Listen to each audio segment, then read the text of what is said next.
স্থানীয় ৰাইজ আপোনালোকৰ জ্ঞাতাৰ্থে জনাওঁ যে নেৰা নেপেৰা বৰষুণৰ ফলত কপিলী নদীৰ ভূপৃষ্ঠ লাহে লাহে বাঢ়িব আৰম্ভ কৰিছে।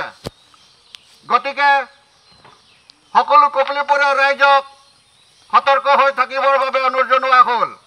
লগতে প্ৰয়োজনীয় সা সামগ্ৰী নথি পত্ৰবোৰ নিৰাপদ স্থানত ৰাখিবৰ বাবে অনুৰোধ জনোৱা হ'ল। ধন্যবাদেৰে কামপুৰ ৰাজ্য চৰকাৰ অন্তৰ্গত চৰকাৰী গাঁও প্ৰধান।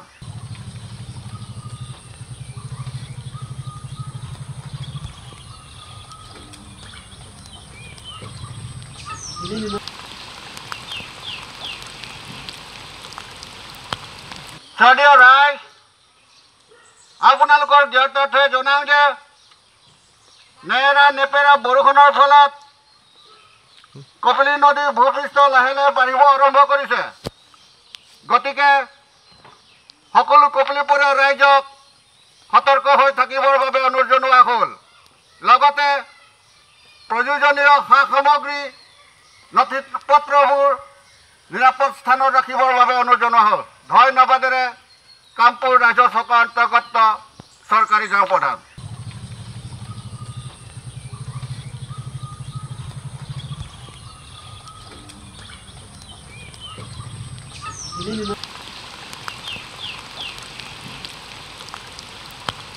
স্থানীয় ৰাইজ আপোনালোকৰ জ্ঞাতাৰ্থে জনাওঁ যে নেৰা নেপেৰা বৰষুণৰ ফলত কপিলী নদীৰ ভূপৃষ্ঠ লাহে লাহে বাঢ়িব আৰম্ভ কৰিছে।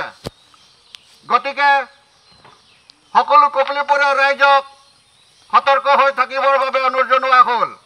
লগতে প্ৰয়োজনীয় সা সামগ্ৰী নথি পত্ৰবোৰ নিৰাপদ স্থানত ৰাখিবৰ বাবে অনুৰোধ জনোৱা হ'ল। ধন্যবাদেৰে কামপুৰ ৰাজ্য চৰকাৰ অন্তৰ্গত চৰকাৰী গাঁও প্ৰধান।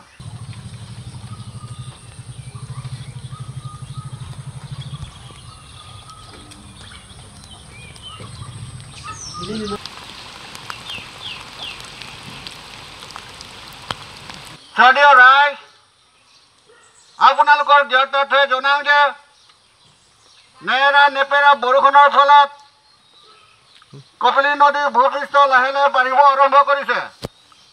গতিকে সকলো কপিলীপৰীয়া ৰাইজক সতৰ্ক হৈ থাকিবৰ বাবে অনুৰোধ জনোৱা হ'ল। লগতে প্ৰয়োজনীয় সা সামগ্ৰী নথি পত্ৰবোৰ নিৰাপদ স্থানত ৰাখিবৰ বাবে অনুৰোধ জনোৱা হ'ল। ধন্যবাদেৰে কামপুৰ ৰাজ্য চৰকাৰ অন্তৰ্গত চৰকাৰী গাঁও প্ৰধান।